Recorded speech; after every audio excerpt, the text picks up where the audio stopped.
What's up, guys? So we're on the Omnicron episode of the COVID anime, and here's where I stand. I'm just a normal guy. I didn't get the vaccine, but I'm not completely against it. I like 5G just as much as the next guy. My fiance, however, did get the vaccine. She did all the stuff you're supposed to do, and then she got COVID.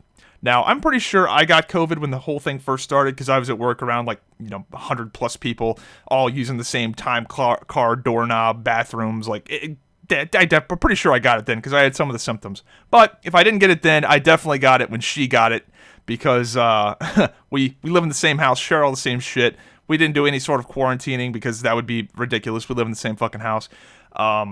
So that's where I stand. Now, my question is, at this point, why should I get the vaccine? Genuinely, I'm not saying that this is not a rhetorical question. I genuinely want to know why I should get the vaccine because pretty sure I got it, and the argument for getting the vaccine is it's supposed to protect other people from COVID. But isn't that the point of the vaccine? Isn't the point of getting the COVID vaccine to protect yourself from COVID? What? I don't know, man. This whole thing seems just crazy. So let's go through the timeline. 15 days to slow the spread. I was very on board for this, by the way. Very, very, very on board. I was very pro 15 days to slow the spread. When COVID first started, it was serious because we have something that's, highly contagious and we can't have everybody getting it all at once. That, I feel like most people were totally on board for. They saw how serious it was. They saw how many people were going to the hospital. I get it. I get that we can't all get it at the same time. Rock on. I think most people were okay with that. But then, 15 days to slow the spread somehow got perverted into, I can't get COVID. I never want to get COVID. I must do everything in my power to stop myself from getting COVID, when that was never the goal. 15 days to slow the spread was, hey guys, we're all going to get this shit. It's highly transmissible. You're going to get it. You're just going to get it.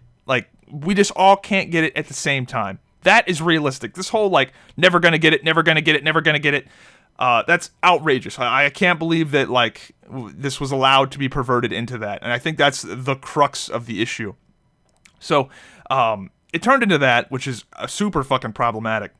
And then a lot of people started getting a lot of perks with COVID, me included. So I got laid off from my job because the parts that we used for welding came from Italy, of all fucking places. So I got laid off. And then I started getting $1,100 a week to do nothing. Of course, I'm so scared of the COVID. Yeah, dude, give me $1,100 a week to do fucking nothing. Of course, people are gonna be like, yeah, this COVID shit's real fucking bad, right, guys? Right? Am I right? So that started happening in a bunch of industries, which, and again, I can kind of understand why the unemployment benefits were that good because you were in a lot of cases, the government was straight up saying you can't do this anymore. We are shutting you down, and just totally fucking people over. So I get why the unemployment benefits were that good, and also it was a countrywide rollout, and it was all the same flat amount. So $1,100 in New York City is not the same as $1,100 in bumfuck North Carolina. Obviously, $1,100 around here goes a lot further.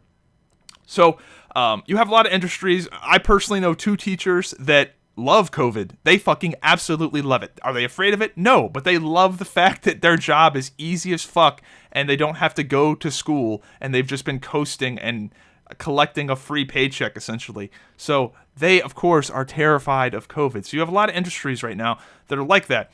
I think some good has happened with this, especially with work from home jobs. There's a lot of jobs that, quite frankly, you can just do at home. My girlfriend has one, and I think that COVID kind of illuminated the fact that many of these people shouldn't come to the office. And even if you work a job where you still have to go in, you should still be happy because traffic now is a lot better than it was. So not all bad.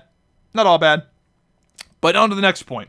So now, the politicians. So here's the thing with politicians. As a politician, having an enemy is the best thing. When there is something you can fight against and there is a clear, we will stand together and fight against the thing. Politicians fucking love that. And COVID was excellent for it. There is, it's only good. Perfect example is George W. Bush. George W. Bush, not exactly known for his, amazing approval ratings throughout his presidency, but 9/11. Guess what his approval ratings were right after 9/11? 92%. dude. 92%. I don't even know if a president has had higher approval ratings than George W. Bush after 9/11. 92% of people were like, yeah, let's go over there and fuck them up for what they did to our towers. 92% of people. Now look at how popular that war is. So it's amazing what an enemy will do for a politician. So now let's get on the doctors. Defensive medicine is a huge fucking problem. Doctors, with the way malpractice is, will basically do anything to not put themselves at risk of any sort of backlash, which I can understand because fucking malpractice, lawsuits and whatnot.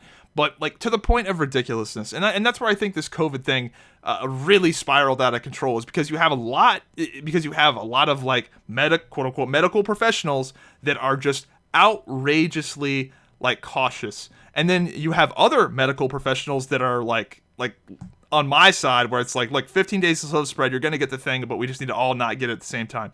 So when people are like, you gotta listen to the experts. Listen to the experts. Well, the experts are saying all sorts of different shit. And by the way, the fucking experts didn't know like shit and were wrong. Like the CDC was wrong about like goddamn everything basically about COVID. Like if you go and look at all the corrections and shit they had to make, like they said the thing was airborne. And I remember when we were welding, we were having to like clean the fucking metal because they told us that it would stick onto the metal for 2 weeks. Like we were doing outrageous shit. And the CDC was like, yeah, dude, that's how it works, bro. It's fucking crazy. So, and I can understand that. I get it. Nobody fucking knows the answer to everything. I get that.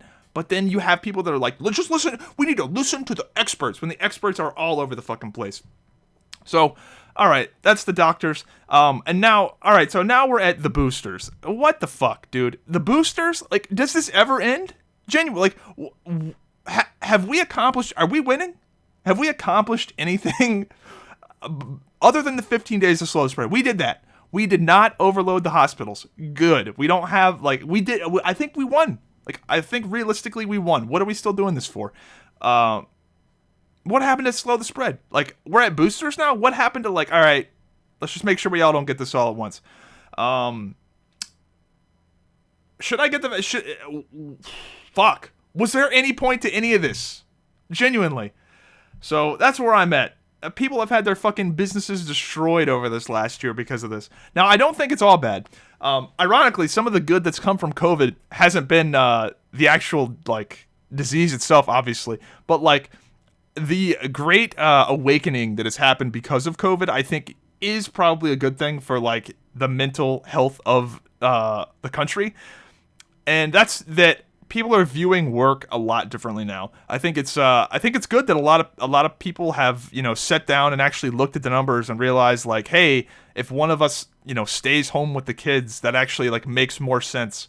I know we'll be making a little bit less money, but, like, if you factor in daycare and gas and, the fact that, somebody else isn't raising our fucking kids, I think a lot of, like, awakening has happened there, and people are, like, realizing that slaving away at their, 60-hour work week maybe really wasn't a good thing. Like, maybe it's okay to scale back, and maybe I don't need, like, a fucking boat or whatever. So, I think there has been some good, but at this point, dude, like, boosters? Omnicron? Like, come on, bro. Like, what the fuck are we doing?